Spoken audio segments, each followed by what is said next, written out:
Trying to stay on budget while food prices rise has many people finding it hard to maintain healthy eating habits. Caitlin Self, licensed nutritionist and blogger behind Frugal Nutrition, is here to explain to us how to eat healthier and shop smarter. Caitlin, thank you for being here. Yes, thanks so much for having me. Now, Caitlin, we talked about rising prices in our story. What's your take on why food prices are skyrocketing? I think there are a lot of reasons. I think one being, the state of the pandemic. Whenever we have a global market, we're going to see major changes when things are happening globally. I also have sort of a theory that it's got to do with fewer people actually being in the grocery store. Grocery stores make a lot of money by utilizing end caps and specific types of marketing. And when more people are shopping online, I feel like they're less likely to make those impulse purchases. And as a result, grocery stores themselves may need to raise prices on other things.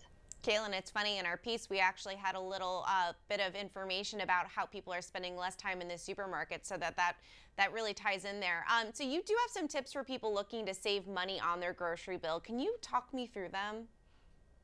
Absolutely. So I think the biggest and most important one, and one that's going to really be helpful for your overall health also, is cooking from scratch. If we look at the cost of the processed food versus the ingredients to make that item from scratch, it's almost always going to be much cheaper to buy the individual ingredients and make that yourself.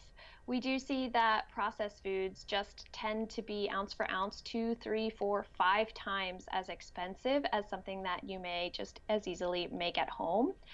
I also think that utilizing certain plant-based proteins, specifically the unprocessed ones, so beans, lentils, certain nuts and seeds, are also a really good way to, get enough protein but also stretch the budget. I believe ounce for ounce, peanuts and lentils are actually the cheapest proteins available here in the US.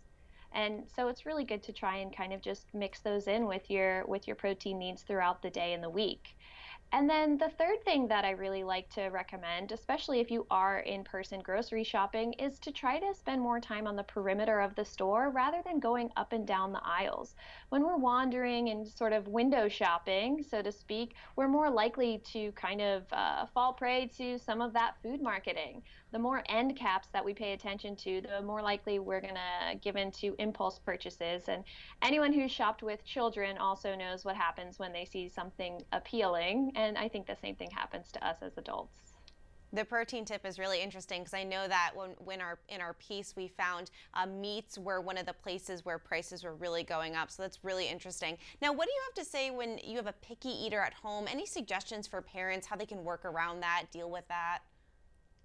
Yeah, that can be really challenging in general, but especially when you're trying not to waste food. So you don't want to serve them something that you're not sure if they're actually going to like.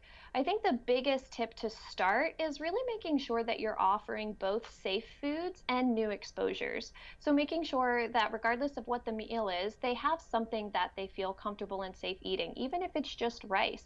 And then you're exposing them to something new like bell peppers or black beans several times. So the average child actually takes 15 exposures to try a new food.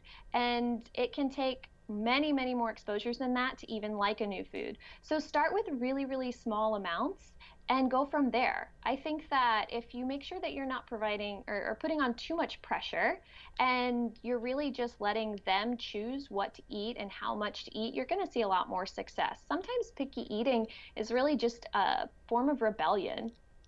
Caitlin Self, licensed nutritionist and blogger behind Frugal Nutrition, thank you so much for joining us. Thank you so much for having me, Emily.